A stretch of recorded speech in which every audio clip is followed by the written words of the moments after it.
Bendiciones del Altísimo Dios para todos, hermanos y amigos. Una vez más, un placer para mí dirigirme a ustedes otra vez en este nuevo video, siempre para hablar de lo que es la enfermedad, por supuesto a la luz de la palabra de Dios. Es lo que nos interesa, ¿verdad?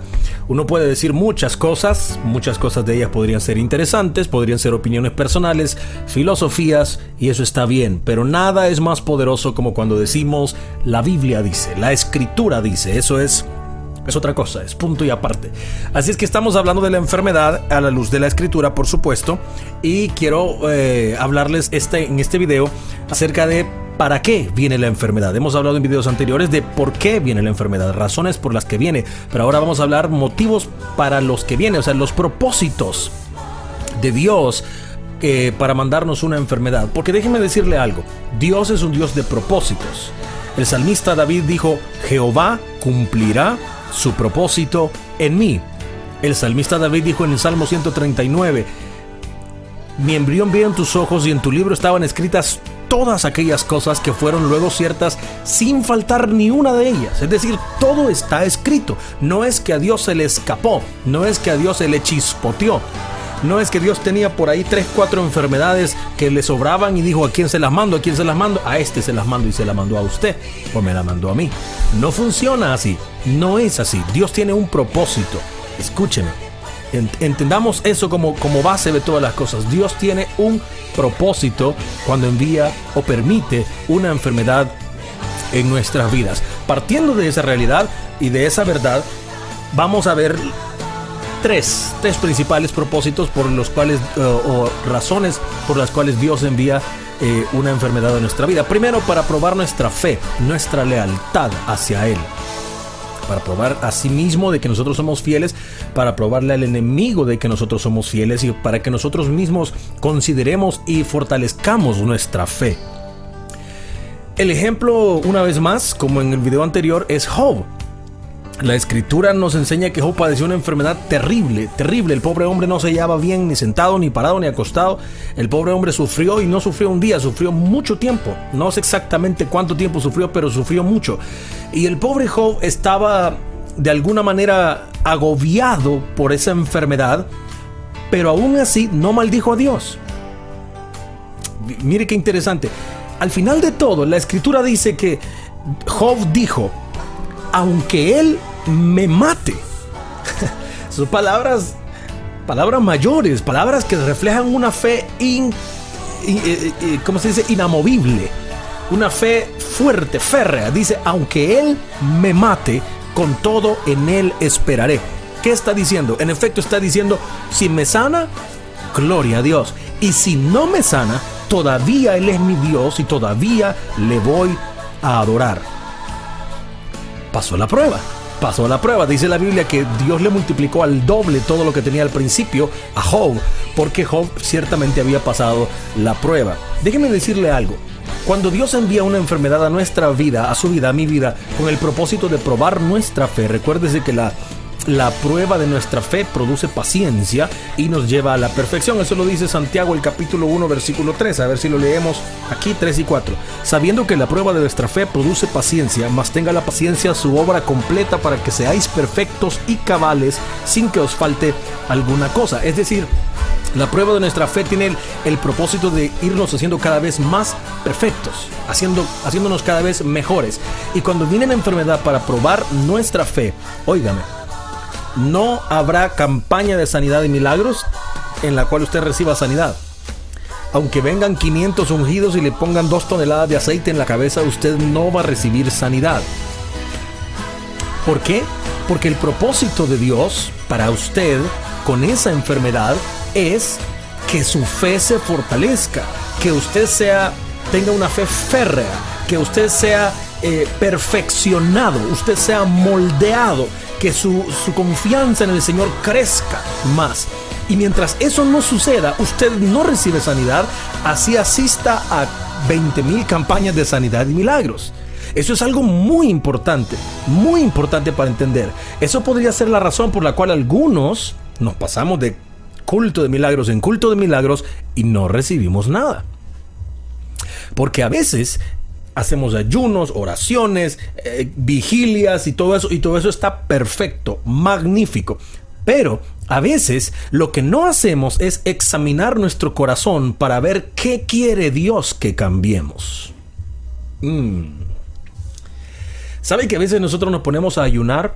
Nos ponemos a orar, incluso a hacer sacrificio, casi como tratando de extorsionar a Dios, si se puede decir.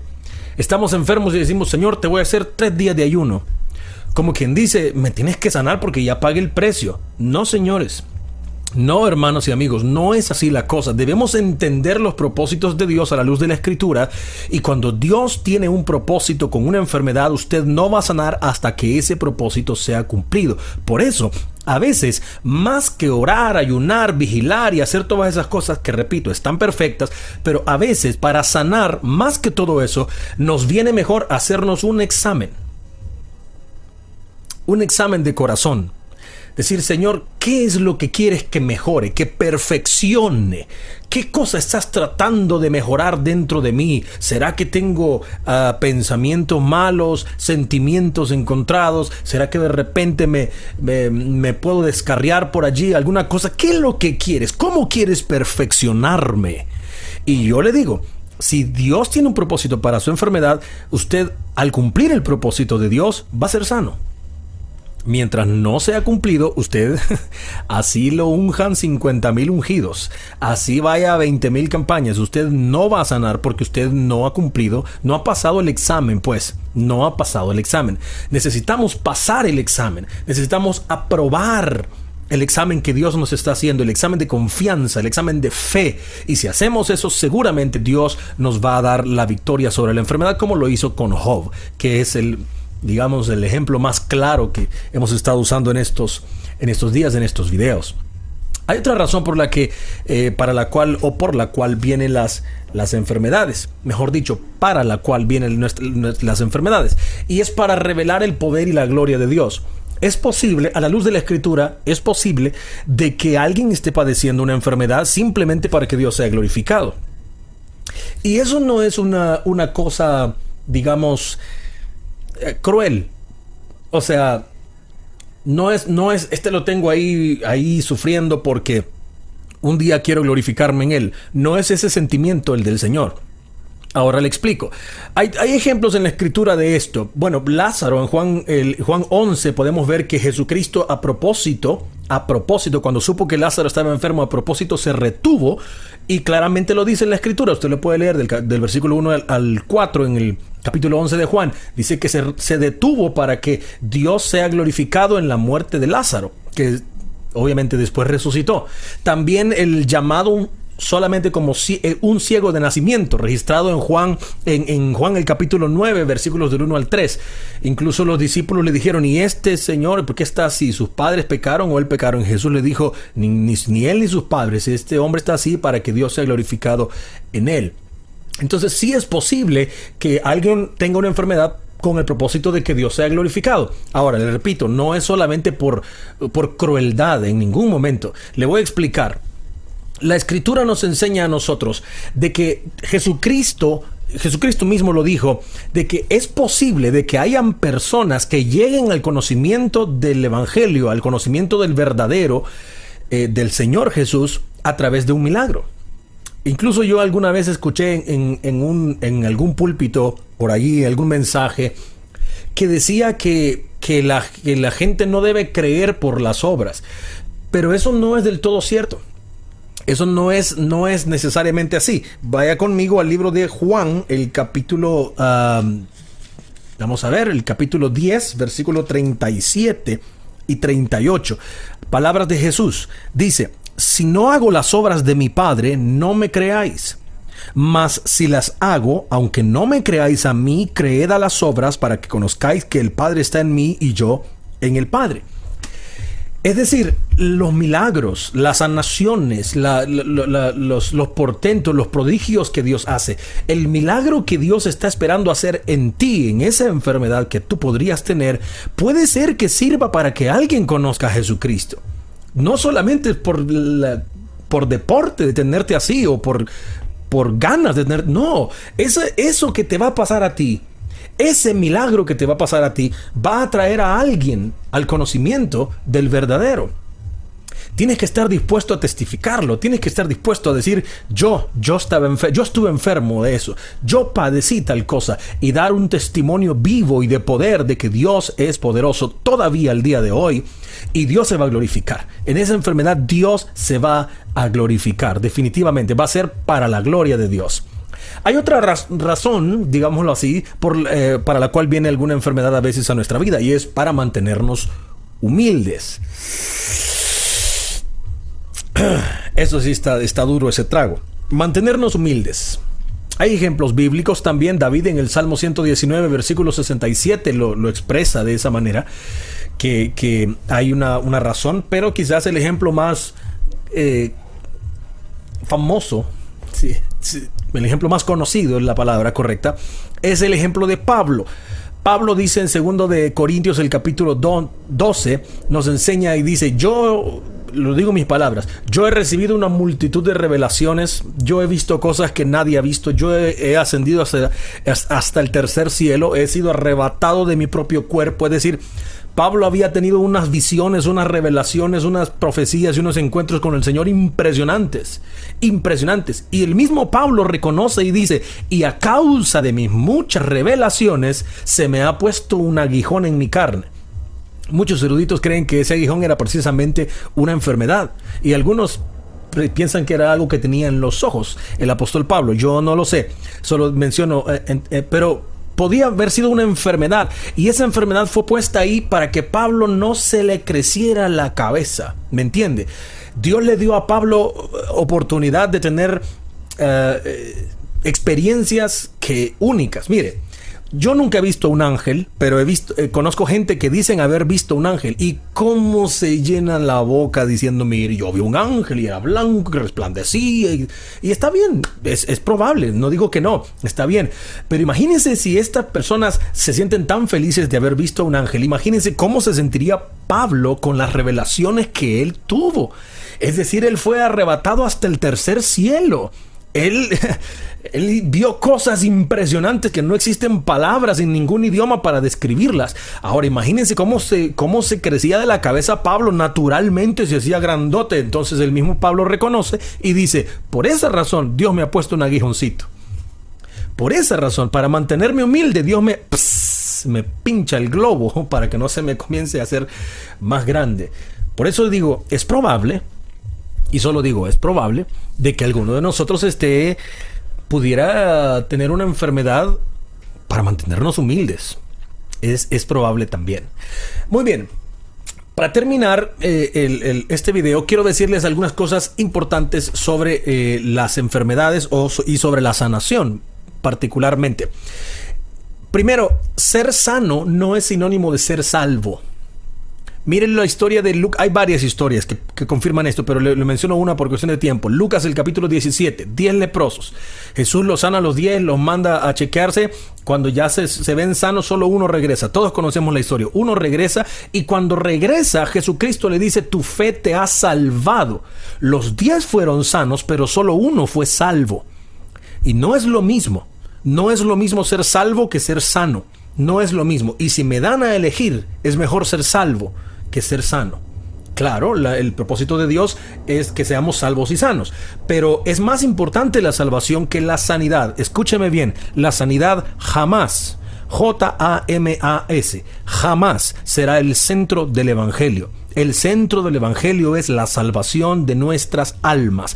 Ese es el fin de nuestra fe. Lo dice claramente la Escritura, la salvación de nuestras almas. Una iglesia que centre los milagros, las sanidades, los portentos, los ministerios de sanación, que los ponga en el centro, está equivocada. Así de simple. Así de simple. A la luz de la Escritura está errando el camino. En el centro del evangelio está la salvación de su alma y de mi alma. Entendamos eso de una vez. Otra cosa que debemos entender, que las señales, los milagros, los portentos y las cosas poderosas que se hacen en el ministerio de alguien no indican que esta persona tenga la verdad. Y aquí me quiero detener un poquito. Míreme aquí, ojo a ojo, nariz a nariz. Cuando a alguien Dios le da la oportunidad y el don y el ministerio de hacer milagros, sanidades, porque es bíblico eso, no significa que necesariamente esa persona esté en lo correcto. No significa que necesariamente la persona tenga la verdad. Le voy a leer 2 citas bíblicas porque esto es bien importante. Hay mucha gente que cuando ve que por allá están ocurriendo milagros dice: esta persona es un tremendo siervo de Dios, esta persona no puede estar equivocada porque mire lo que Dios hace. Cuidado, mucho cuidado, porque incluso gente de otras religiones que no tienen a Jesucristo en el centro reciben milagros, porque Dios honra la fe de las personas. La fe la puede tener cualquiera y de hecho la tenemos todos. Dios repartió a cada uno una medida de fe y es poderosa quien sea que la use. Pero cuidado, mucho cuidado. Vamos a ver, Deuteronomio, el capítulo es 13 y el verso es del 1 al 3. El Señor, hablándole a Israel, dice: cuando se levantare en medio de ti profeta o soñador de sueños y te anunciare señal o prodigios, y si se cumpliere la señal o el prodigio que él te anunció, diciendo: vamos en pos de dioses que no conociste y sirvámosles, no darás oído a las palabras de tal profeta ni al soñador de sueños, porque Jehová vuestro Dios os está probando para saber si amáis a Jehová vuestro Dios con todo vuestro corazón y con toda vuestra alma. ¿Qué está diciendo el escritor aquí? Moisés. En efecto está diciendo: si hay un profeta, un hombre de Dios que se levanta y habla de señales y las señales se cumplen, pero les dice que vayan en pos de otros dioses y les dice cosas que no son, no le hagan caso, aunque se cumplan las señales. Mire cómo es el Señor es claro en esto. Aunque tenga señales, no le hagan caso, porque probablemente tenga señales pero no tenga la verdad. Otra cosa bien interesante que ya todos conocemos es el capítulo 7 de Mateo, versículos 21 al 23. Jesucristo les dice: no todo el que me dice Señor, Señor entrará en el reino de los cielos, sino el que hace la voluntad de mi Padre que está en los cielos. Muchos me dirán en aquel día: Señor, Señor, ¿no profetizamos en tu nombre? Y en tu nombre echamos fuera demonios, y en tu nombre hicimos muchos milagros. Y yo les declararé: nunca os conocí, apartaos de mí, hacedores de maldad. Más claro no canta un gallo. Es decir, hay gente que es capaz, que tiene el don, la providencia para hacer milagros. Sí, Señor. Bueno, o sea, no los hacen ellos, obviamente, solo Dios hace milagros. Pero Dios les ha dado el don de fe, o el ministerio, y ya sea como don o como ministerio. Y suceden cosas, pero eso no significa que esa persona tenga necesariamente la verdad. Y por último, los milagros no son lo mismo que la medicina, aunque no están en contra. Es decir, digo esto porque mucha gente dice: me voy a tomar estas 3 Panadol y en el nombre de Jesús, y el Señor me sanó. El Señor no te sanó, son las 3 Panadol. Eso es lo que te quitaron el dolor de cabeza, no fue el Señor. Pero definitivamente que el Señor sí hace milagros, pero no confundamos las cosas. En 2 de Crónicas 16, 12 al 13, la Biblia nos enseña que Asa se enfermó de los pies, pero dice la Biblia: y en su enfermedad no confió en Jehová. Y el siguiente versículo 13 dice: y durmió Asa con sus padres. O sea, se murió. Se había enfermado de los pies. Yo no sé qué tenía, pero ¿qué? Por mucho que le hubieran cortado un pie, pero esa enfermedad de los pies lo mató, porque no confió en Jehová. En 2 de Reyes, el capítulo 20, la Biblia dice que el Señor manda al profeta a decirle al rey: ordena tu casa que te vas a morir. Pero ahí mismo dice que se volteó sobre su cama y oró al Señor y le dijo: Señor, sáname. No había terminado el profeta de salir de la casa. En el mismo patio Dios le dijo: regrésate y dile al rey que le doy 15 años más de vida y que yo lo sano. ¿Por qué? Porque la confianza en el Señor no depende de la medicina. Aquel no confió en Jehová sino en los médicos. Así dice la Biblia: no confió en Jehová sino en los médicos, y se murió. El otro, Dios le dijo que ya había llegado su tiempo, pero le pidió al Señor, confió en Dios y Dios le dio más tiempo. Así es que no están en contra, la medicina y la fe no están en contra, pero no son la misma cosa. Espérenme que en el último video tenemos un testimonio especial. Espero que sea de bendición para todos. Que el Señor les bendiga.